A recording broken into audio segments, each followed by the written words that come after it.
Hello সবাই, কেমন আছেন? তো চলে এসেছি দীঘা দ্বিতীয় দিনের ব্লগ নিয়ে। তো দেখতে থাকুন, সঙ্গে থাকুন। তো এই যে এখন বাজে 9:57।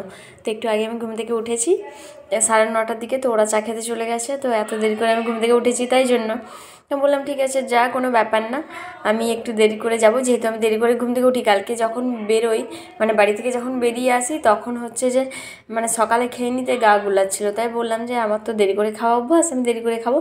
তো দিয়ে কোথায় কোথায় যাচ্ছি জানতে হলে কিন্তু পুরো ভিডিওটা দেখতে থাকুন। তো চলুন রেডি হই। এই যে রেডি হয়ে বেরিয়ে পড়েছি, কেমন লাগছে আমাকে জানাবেন। তো প্রচুর রোদ এখানে, যে বলা নেই, মনে হচ্ছে যেন গরমকালে এরকম একটা মনে হচ্ছিল। এই যে আজকে আমরা দ্বিতীয় দিন বেরিয়ে পড়েছি।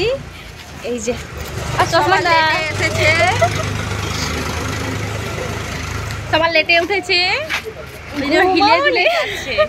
আর এই যে ম্যাচিং ম্যাচিং দোকানটা, ওই সেই দোকানটা চশমা তুই ছেড়ে দে, আমি নিয়ে নিচ্ছি। আমি খুশি, কেউ যদি লিখে বলে এই যে 1 মাস থেকে শপিং করছে, তাও শপিং করা হয়নি, চশমা আনতে ভুলে গেছে, তাই চশমা নিচ্ছে এখানে।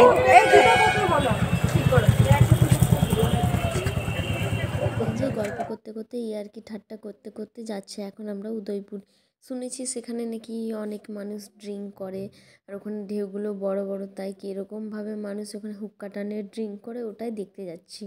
তো তেমন কিছু সেখানে দেখার নেই। দীঘাতে সবই মানে চারিদিকে তো সি বিচ, এছাড়া তো আর কিছুই নেই, তাই একটু ঘুরে আসি, যাই শুনেছি এতদিন, একটু দেখে আসি। এই যে পৌঁছে গেছি। সত্যি এখানে ঢেউগুলো সুন্দর, আমার তো এখানে রাইড করতে ইচ্ছে করছিল, কিন্তু কি করব, কেউ আর চাপলো না, তাই জন্য আমার আর হলো না, একা ভালো লাগে না।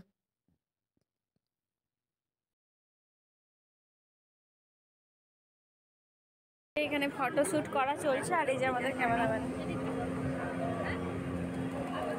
এই এত রোদ, বাবারে বাবা।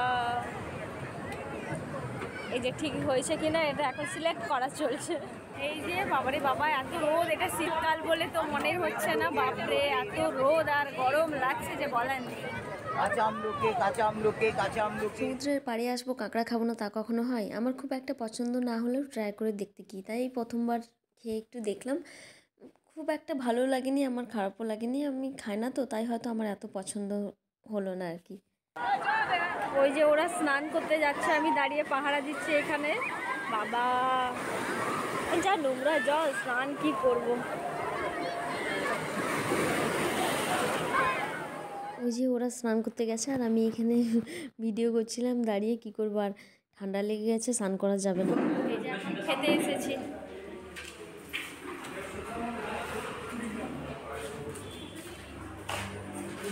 কি অর্ডার করছো? হ্যাঁ,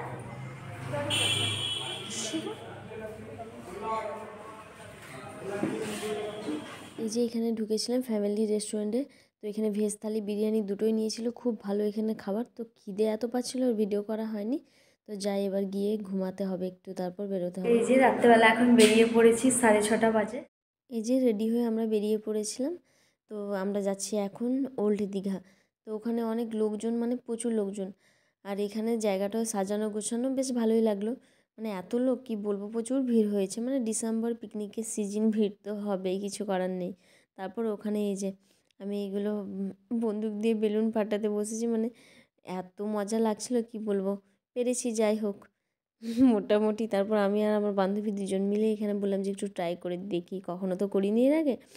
তো তারপরে এখান থেকে বেরিয়ে এই যে এখানে দেখছিলাম, এখানে আবার একটা কি, এই চুড়িটা দিয়ে বোতলটা দাঁড় করাতে হবে, তো এই খেলাটা দেখছিলাম একটু। তারপরে চারিদিকটা ঘুরলাম, বেশ ভালোই লাগলো। অনেকটা সময়, মানে সন্ধ্যাটা পুরোটা ওখানেই কাটিয়েছি। এই যে এবার রুমে যেতে হবে, ঠান্ডা লাগছিল খুব। তো আস্তে আস্তে আমাদের 9:30 বেজে গেছে।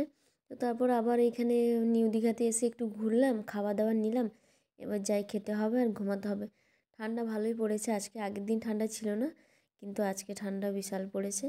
তো যাই রুমে গিয়ে খাওয়া দাওয়া করব, আর এইটার একটা ভিডিও আছে, ওটা দেব, মানে হাসতে হাসতে পেট ব্যথা হয়ে যাবে কী কাণ্ডটাই না ঘটেছে। তো আজকের মতো টাটা, নতুন কোনো ভিডিও নিয়ে আবার দেখা হবে।